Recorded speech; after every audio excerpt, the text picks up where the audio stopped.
If you ask why anyone would play Donkey Kong Bananza, some will say it's to smash everything in their path, while others will say it's to collect gold and bananas. Personally, I think this game is all about spending your time in a fun and meditative way. Welcome to my cooking channel, and today we're going to be cooking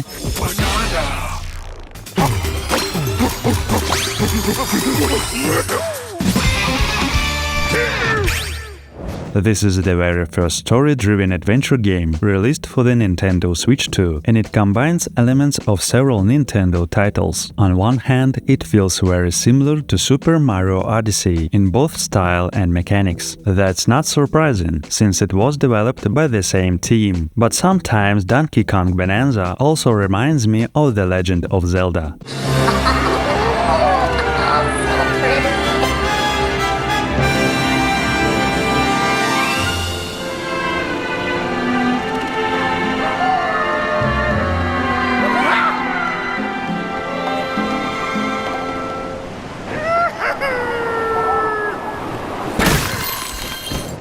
Unfortunately, I haven't finished the game yet, but I've played long enough to share my impressions, whether it's worth buying or not, and if it's worth getting the console just for this game. But if you simply ask me what this game is about, I'd answer it like this.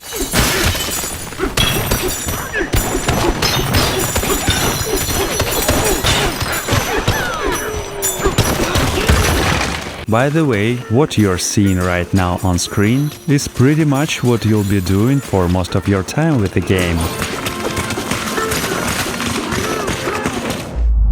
Unboxing.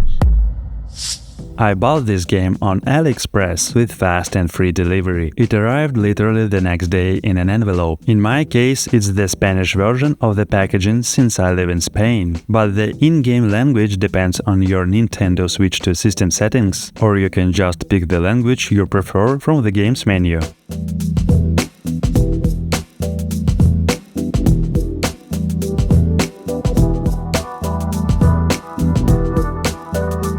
Here's what the cartridge looks like. I don't think we need to drag out the unboxing any longer. It's time to fire up the game. Story. It's no secret that the main character is Donkey Kong. Here he is simply called DK.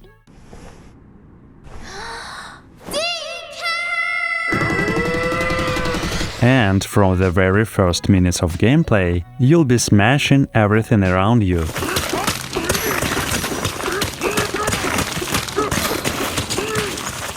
The story is pretty straightforward. There is a community of monkey miners who dig up gold and bananas. These bananas are like diamonds, and they can actually be used to upgrade DK's abilities. Meanwhile, an evil group of monkeys led by the president of a corporation called Voidco launches an invasion.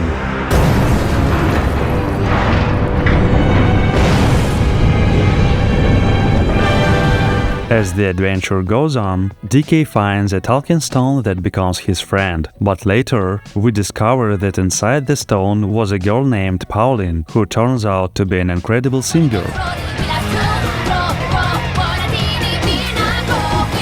At the same time, we learn that deep inside the planet lies a core that can grant any wish. That's exactly why the villains are trying to reach it, while Pauline just wants to go home. Our mission is to travel deep into the planet through different worlds, freeing the locals from Voidco's tyranny and trying to be the first to reach the core to make our own wish. And before we continue, please like and subscribe to the channel and leave a comment. This helps me promote the channel. Also, you can click the bell icon so you don't miss any new videos. Thank you for your attention. Let's continue. Gameplay. You've actually seen the gameplay already. DK smashes everything in his path, literally creating his own route. You don't even need to overcome obstacles, you can just carve your way around them. You can dig deep underground in search of gold or bananas, or break any character and watch as they rebuild themselves right before your eyes. Along the way, you'll meet different chiefs who will teach you new abilities. For example, DK can transform into a giant gorilla, a zebra,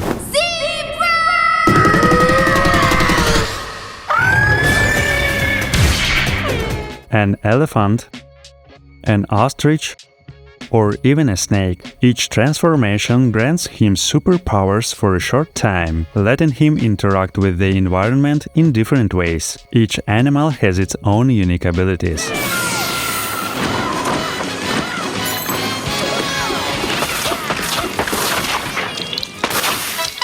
Throughout the adventure, Pauline accompanies DK. Her singing helps to open various locks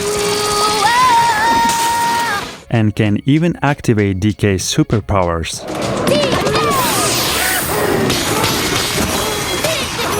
What I really enjoy is that this game doesn't demand you look for logic. Everything feels chaotic, but in a good way. It helps you relax while playing. Unlike other games, I don't take the story, world or characters too seriously here. I just do my thing and unwind after a long day.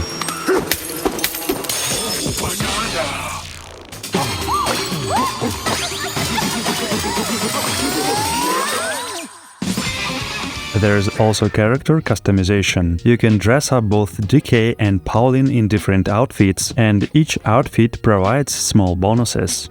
If I had to describe the gameplay in one word, I'd call it meditative. You just run through the levels, collect golden bananas, and gradually move the story forward from one stage to the next.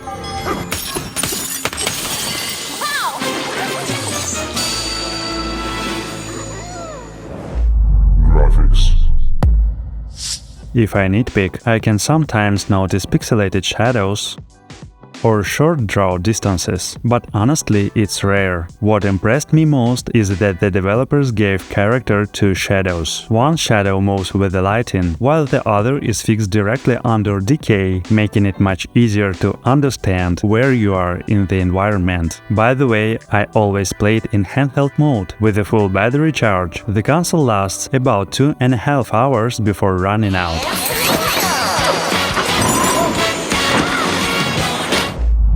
And cons.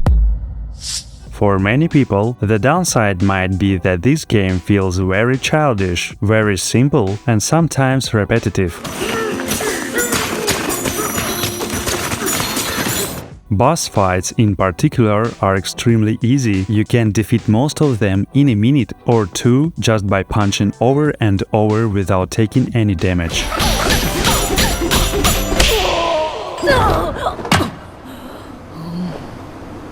Sure, there are a few slightly tougher bosses, but they're rare exceptions. But personally, I found the simplicity and childish gameplay oddly addictive and fun. It's hard to explain the magic of this game. It's contradictory. You can't play it for hours on end, because eventually the non-stop destruction and bright visuals become exhausting. But at the same time, while playing, I feel completely relaxed, and after a short break, I always want to jump back in.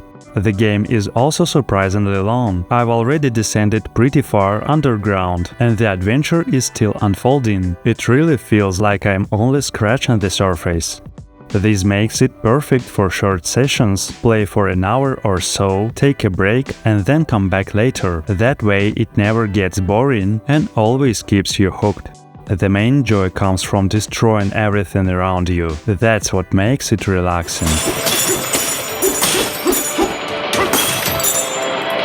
DK runs through levels, collects bananas, upgrades his skills. It's simple and fun. Honestly, it feels revolutionary in the world of 3D platformers. I can't think of any other game with a similar style of gameplay. The only game that comes to mind is Control, but it's still a completely different experience. The only sad part is that it costs 70 euros. Is it worth buying a Switch 2 just for this game? Definitely not, but if you already have the console, then I absolutely recommend playing it.